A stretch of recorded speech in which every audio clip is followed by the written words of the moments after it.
name is Qizhi. I'm faculty member at the Department of Civil Environmental and Geoengineering at the University of Minnesota. So as you can see, this is a topic. Thank you for inviting me. I'm very delighted to be here. So I would like to, spend a little time to just briefly uh, talk about the vision of our lab. Actually, my background or our research is a focus on developing the so-called data-driven modeling or data-enabled computational method, especially is to advance the next generation computational platform to enable the computation to integrate with the data assimilation capacity and machine learning in the loop capacity. So as you can see, this so-called triangle diagram, I assure you probably see that in many where. It basically just categorize the nowadays scientific computing and the computational science or computation engineering into three main application domain. Of course, our group is used to focus on scientific computing, which means that we want to handle the challenging problem like fracture failure and provide a high fidelity physics-based model. As you can see, in the past 10 years, I heavily work on the so-called mesh-free method, especially the RKPM, which can model the large deformation and very extreme mechanics behavior related to the material. And as you can see nowadays, more and more data, and I believe about 10 or 20 years ago, people start to interest in developing the so-called reduced order modeling. So traditionally, reduced order modeling is still physics-based. We usually is utilizing the data to construct some reduced spaces, which can significantly lower the dimension of the state, the solution state, and such that we can drive the physical simulation process for the challenging multi-physics problem. But as we can know, there are still a lot of ongoing active science questions there. For example, how to using this reduced space to properly to characterize like a fracture this non-smooth behavior, or not to mention to the nonlinear mechanics problem. For example, like what I show here is one project I work on before is about the thermomechanical fatigue related to the solder joint. It's a very challenging problem. If you just using like a POD type of reduced order modeling, usually you still don't get any computational advantage because the underlying system is nonlinear. You still need to get it to the high dimensional underlying discretization. So starting from there, I start to expose myself to more deep learning and try to leverage the AI type of method to accelerate our simulation and design. And right now, I think it's a very popular concept, it's so-called digital twin. So I believe right now in the machine learning field, they are calling the war model, how to build on the simulation data and to train the AI to adapt to control. And yeah, so that is overall the big picture is we want to have the machine in the loop. We want to allow our system not just running fast, but also adaptively to the data stream. So such that you can see later on, we also like promoted this idea, this digital twin idea for energy system or the geoscience system. And I would just give a very high level a question we are trying to address in the long run is first, I'm really looking forward to advance the next generation so-called intelligent computing with the seamlessly integration with data-driven model and physics-based model. And I would like to allow the model. The reason I really emphasize the physics is because I want the simulation need to be generalizable. And also you can explain the model, explain the physics is instead of just a black box. And finally, of course, it needs to be fast, it needs to be adaptive, environmental adaptively. As long as your new data, you can update the material model, you can update the system, you can understand the changing boundary conditions. In this talk, I will particularly focus on the geohazard geophysical problem. This is one of my, just very interested in this field, and I work on this a lot during my postdoc. I don't think I need to mention a lot because a lot of experts here. I just want to mention when I first time exposed to this problem, I will quickly really immersed by the fundamental challenging is the predictive modeling. Here is under a lot of uncertainty, and you only have very limited observation. So I just list a few like example here that I work on. Landslide, like ice sheet dynamic. I work with Sandia and when I were at Brown University when I had Pacific Northwest National Lab, and also subsurface system. These are all classical geoscience problem that still remain a lot of open question. And I pinpoint a few key challenges. First, of course, the forward simulation itself is very challenging. Large deformation, and sometimes it involve like a multi-phase material like the soil, right? And also multi-phases when you go to the like a geothermal, CO2 sequestration, that kind of application. And of course, the parameter and the unknown boundary is the key issue there. Usually, you don't have very clear boundary or interface condition. For example, the ice sheet problem, there a lot of uncertainty at the basal friction. We barely cannot measure anything on the basal friction, but it's given this larger scale system is high dimensional, so it's very difficult to perform any like inverse modeling on that.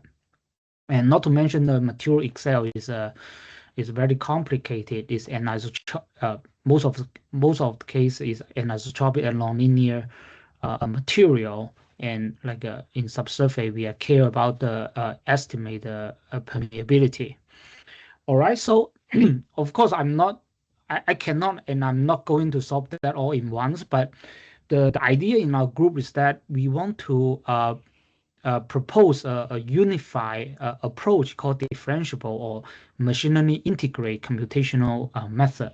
So in the later, I will focus on one or two applications and just demonstrate our idea. So today's talk is mainly built on the following publication with my student, and one is already you can see that published last year. You can if you have any confusion, want to get more detail, then you can refer to this paper. One is recently just accepted, and this is still under review. Okay, so before jumping into the technical detail, let me briefly highlight what the key technology is to enable this the so-called new scientific machine learning area, and the techniques, automatic differentiation. In my humble opinions, different people working in this domain have their own idea, but I believe this is the key technology. Why changing the computation mechanics area so quickly? So what is AD? What is automatic differentiation? So of course, it's a 101 course in machine learning. So I just give a very high level definition here. So AD computes exact derivative by applying the chain rule over the computational graph, right? It means it really encode the computation in the node of the graph. So instead approximate the gradient, right? Probably I need to mention the derivative. Actually, the key thing in describing the physical process. Most of the physical process can be categorized by partial differential equation, and how to handle the derivative actually is the essential components when we perform the numerical simulation, right? So I'm talking from this aspect. So and also the AD it propagate the gradient exactly through the area operation in the program. So in practical, I also want to mention we know there are forward mode and reverse mode AD, and normally we use a reverse mode AD, as you can see here. It's kind of just like chain rule, but in the backpropagation. So backpropagation is from output to the input, right? right? In deep learning, from the loss function to the weight. So it's the same principle behind the backpropagation in deep learning. So because of that, the process is highly efficient. And I also want to highlight why the AD is so different. So I just show a two example here compared to so-called symbolic differentiation and compared to finite difference, the traditional like a numerical differentiation we are using. So as you can see, compared to traditional differentiation, as we mentioned, AD is exact. And the traditional differentiation, numerical differentiation, rely on discretization of the model. So you have some random error. And for symbolic differentiation, you can see it cannot really scale to a larger system. When you have a more composition of the function, then you will the computational cost will just explode. All right. So this is why I try to advocate AD actually is the essential component in this scientific machine learning.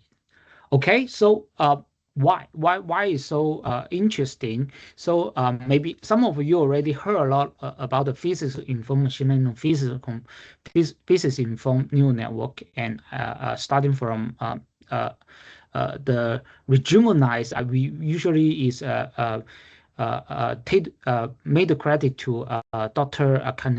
Kanedakis group since the 2016. They are still revisit this problem and solving the PD problem by using deep learning. But of course, the original can trace back to the 1980s when at that time already a group of people tried to use a neural network to solve the ODE problem. But at that time, we don't have this very powerful AD solver. So a long story short, you can see in order to solving this so-called PDE or here boundary value problem, the key point the AD is that it actually can link the gradient of the loss function directly to the neural network parameter, such that you can through training the parameter to minimize the loss to the the PD residual or to the given data, such that you can train the neural network model to approximate the solution of the PDE. Another important application our group also really working on by my student Binyao is about the neural constitutive model. The example showing here is like for a very generic plasticity material, which is path dependence. And of course, we know that conventionally we can use it in reversible thermodynamics to categorize the behavior, right? This is based on the fundamental assumption, the internal state variable. You can characterize a lot of like a soil, that kind of material with this path-dependent behavior. So just in this work, we along with many other technology proposed for this area, we devise a very effective neural network. Of course, here we call neural operator, right? We try to learn the behavior of the stress behavior. Of course, it's not linear. It's not one-to-one, which means if it's not one-to-one, the key point is that you need to learn the internal state, how the evolution of internal state in mathematics is governed by ODE. So which means you need to learn the hidden ODE. Right, we can construct the model, but this is architecture-wise.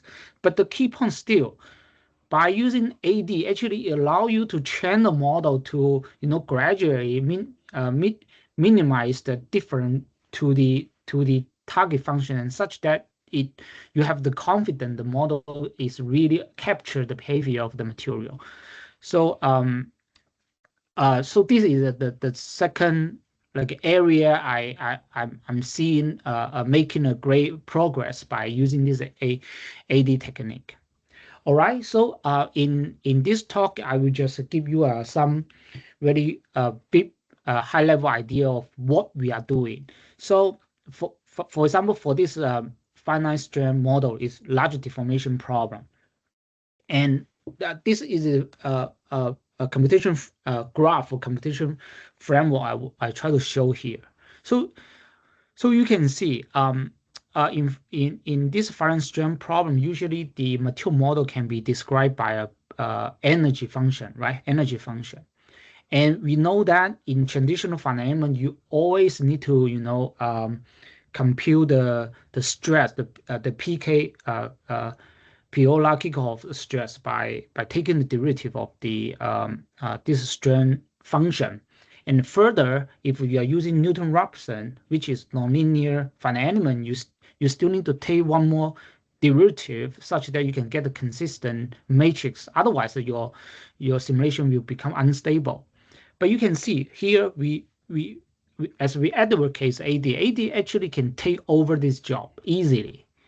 So in this work, we just basically based on this AD technique, we propose this framework to solve generic finite strength problem, right?